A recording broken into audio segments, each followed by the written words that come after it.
Hey guys, welcome back. This is the Baseball Show on Nickel Press TV. I'm Andy Singleton on Twitter.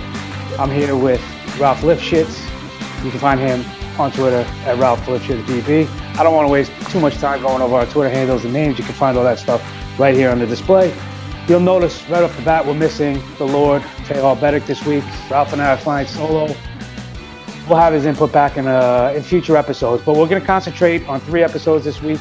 We're going to give you 3 pitchers, 3 hitters, and 3 prospects, guys. You should be taking notice of. So let's just jump right into it. Ralph, we're going to start with pitchers today. Today being 3 pitcher day. So let's go. Let's go with Danny Duffy. He just hurled a career high 179 and 2/3 innings, nearly identical numbers as a starter and a reliever. He finished his last 26 games were all starts and pretty good. So what's your feel for Danny Duffy, and why is he somebody that you think everybody needs to know about heading into 2017? Because I think people weren't paying attention last year when it was, came to looking at the numbers, the sort of production that Duffy put up. I mean, he was a top 25 starter in 2016. And early on, I know the ADPs aren't necessarily something you should be reading into, especially as we do this in late December. But at the same time, from where he's getting drafted to sort of value he put up last year, and looking at the numbers of sort of repeatability, that's a word, of what Duffy can do, is somebody that I think he's got a great amount of value. As you mentioned, he hit a career high in innings last year, made, I think, 24 to 26 starts, somewhere in there. It's about 162 innings is what he ended up pitching. But, for most of his career, he was between the pen and the rotation, finally got a spot in the rotation last year, and he's shown well. Across those 162 innings, we'll call him, he had a 3.56 ERA, a 238 batting average against. The K per 9 was 9.3. And the biggest adjustment for Duffy was the control. He was able to rein it in. He was a guy that historically had been in the 3 or 4s when it came to the walk per 9 numbers. He had that down to 2 even as a starter. So everything sort of fell in line, even though he was actually giving up more opposite field contact, harder contact. It didn't play up because he was keeping the base runners off. So when he did get some of those hard hit balls, it wasn't really, he wasn't getting punished because of it. He wasn't paying because of it. So I think the control numbers, and even with the hard hit stuff or whatever, you can look at Duffy and be like, okay, this is a guy that's going to give me decent control numbers, good K per 9 numbers. He pitches in a good pitching park. And he's somebody that's, sort of, you can see the development going there. This guy was a top prospect arm at one point. He's finally showing that. So it's crazy that you say that, because I swear we think alike too much of the time. I have written down in my notes, can he repeat it? And you use the word repeatability. Normally when we refer to pitchers' repeatability, we're talking about their mechanics and their arm motion. But I'm talking about specifically the workload. As we mentioned, he started out in relief. And the big hurdle that he had to overcome was maintaining health for a full season. Now we've finally seen it, 179 innings. I think he's going into his age 27 season. So my big question with Duffy is the stuff real? The stuff is definitely real. Yeah. Is this repeatable to maintain the production of the workload?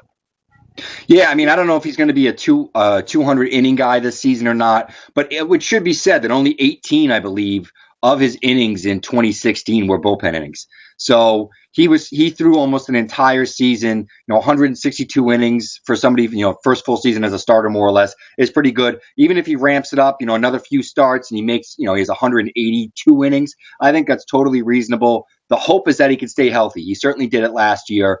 So I'm buying in that it's repeatable. And I think the big thing, and it's going to be really the sticking point and the discussion point with all of these different pitches we're going to talk today, is it's all about value. And I think he presents great value as somebody that could be, a 2, or if, he makes any improvements, a sneaky 1 on your fantasy team. Somebody you don't have to invest, a top 5 round pick in. Right. And let's just be clear before we move on to the next pitcher. 200 innings does not mean a pitcher's good or bad. It just typically is a number that you can look at for a high caliber starter who's going deep into games the majority of the time, which is what you're looking for. But 180 innings is right there, knocking on the door. So solid performer. And I kind of think as well that he'll be able to get to another 180 plus innings this year. So good stuff for Danny Duffy. Moving on to a guy that I still think of as a Yankee, and I'm talking I about know. Ivan Nova. It was weird. I'm glad to see he re-signed in Pittsburgh. Seems like Ray Searage has been working wonders and magic with him. You and I were both going astonished at the fact that he only walked 3 guys in 64 innings once he got to Pittsburgh. He had an insane 17-1 strikeout to walk ratio. So is this something that you think is, I mean, because we've seen the good and the bad from Nova in New York. He's looked stellar, and then he's looked dreadful. He lost his spot in the rotation. He won it back this year, became a trade chip, got moved to Pittsburgh. Now he's there, re-signed. Is this real, or are we in for another regression from Nova? Yeah, see, I think it's real.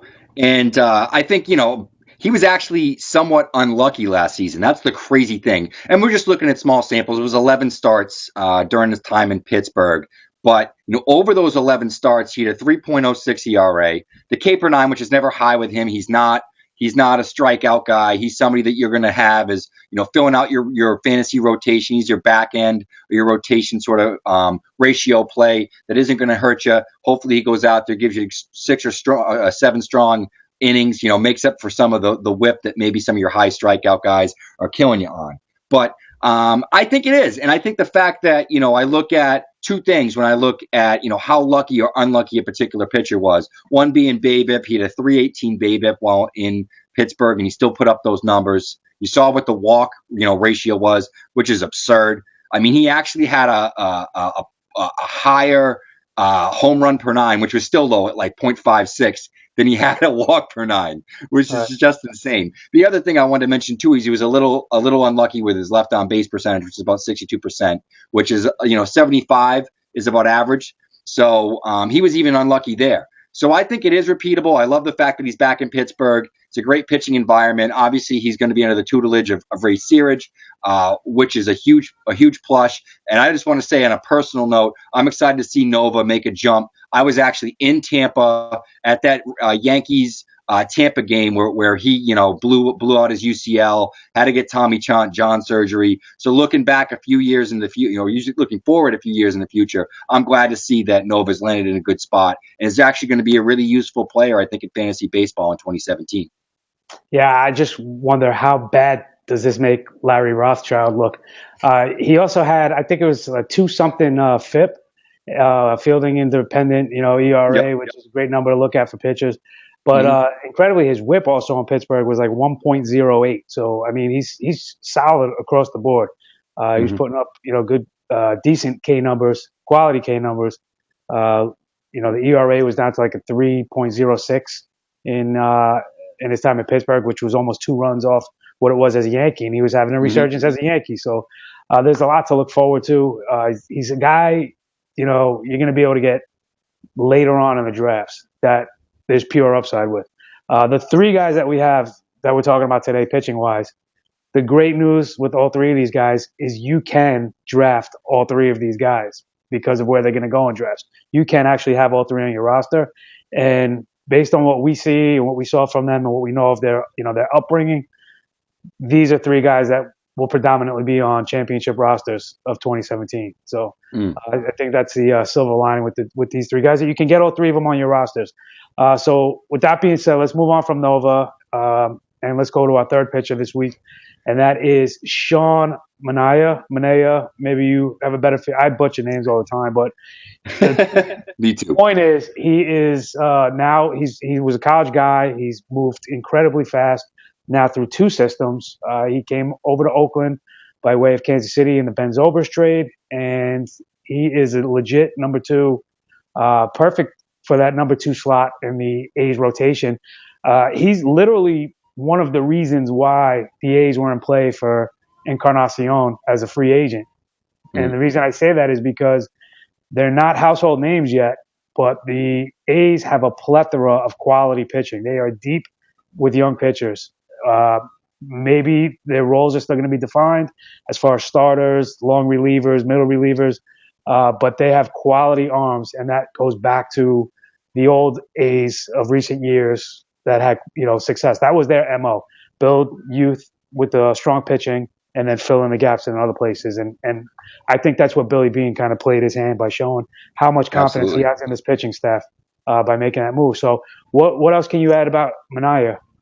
So Manaea is another one of these guys that was actually acquired by Billy Beane via trade over the last couple of trade deadlines. Obviously, they had a big one this year where they moved Rich Hill and Josh Reddick and ended up getting Grant Holmes and Jarrell Cotton back in return. Well, they did the same thing with Manaea in the Ben Zubers trade with Kansas City, as they were obviously loading up for their World Series run back in 2015. But the thing that I really like about Manaea is he's somebody that sort of had to work at every level to get where he was, even though he won an Indiana state championship. So he is a big Samoan straight out of Indiana, which I find kind of hilarious. I love the backstories in these guys. It's a big part of what I do as a prospect writer. But he was Indiana State Sycamore, which obviously is the alma mater of the Boston fan, Larry Bird. So he's the second most important Sycamore in history. But I think the thing that you take from is he wasn't even recruited or drafted out of high school. He was even though he won a state championship and dominated in high school, he was a walk-on at Indiana State. Pitched his way in. Sophomore year, had a big year. Big Cape Cod League. Going into his senior year, he was considered, some serious 1-1 buzz for that draft. He had a hip injury, ended up dropping into the supplemental round for the Royals. The Royals ended up, he got surgery. They were cautious with him.